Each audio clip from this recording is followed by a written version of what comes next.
Hello दोस्तों, आज हम कुछ अपनी पुरानी यादें ताज़ा करने की कोशिश करते हैं।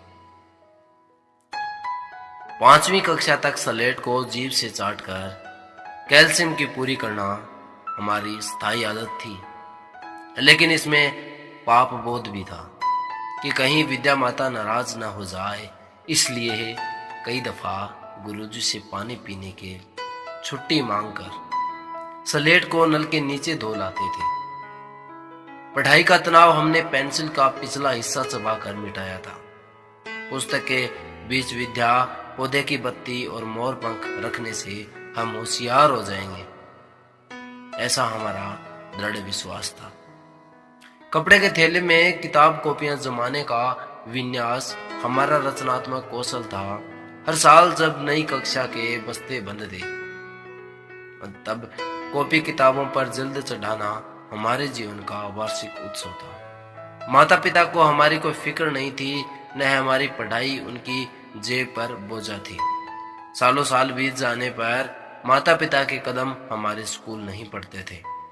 एक दोस्त को साइकिल के डंडे पर और दूसरे को पीछे करियर पर बैठाकर हमने कितने रास्ते नापे हैं, यह अब याद नहीं। बस अब कुछ धुंधली धुंधली स्मृतियां बाकी हैं।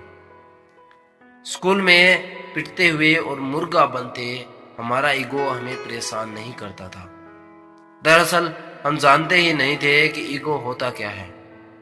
पिटाई हमारे दैनिक जीवन की सहज और सामान्य प्रक्रिया थी। पिटने वाला और पीटने वाला दोनों खुश थे। पीटने वाला इसलिए कि उसका हाथ साफ हुआ, और पिटने वाला इसलिए कि कम पिटे। हम अपने माता पिता को कभी नहीं बता पाए कि हम उन्हें कितना प्यार करते हैं, क्योंकि उस समय हमें आई लव यू कहना ही नहीं आता था। आज हम गिरते संभलते संघर्ष करते दुनिया का हिस्सा बन चुके हैं। कुछ मंजिल पा गए हैं तो कुछ न जाने कहां खो गए हैं।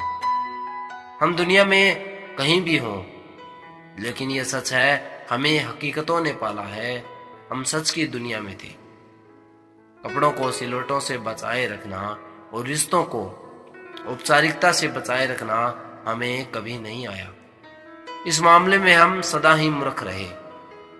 अपना अपना प्रारब्ध झेलते हुए हम आज ख्वाब बुन रहे हैं। शायद ख्वाब बुनना ही हमें जिंदा रखे हैं, वरना जो जीवन हम जीकर आए हैं उसके सामने यह वर्तमान कुछ भी नहीं।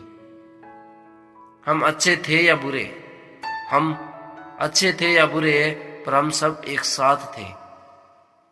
अब बस यही ख्वाहिश रहती है कि काश वो समय फिर लौट आए, काश वो समय फिर लौट आए। दोस्तों, क्या आपको ये बातें अच्छी लगी हैं?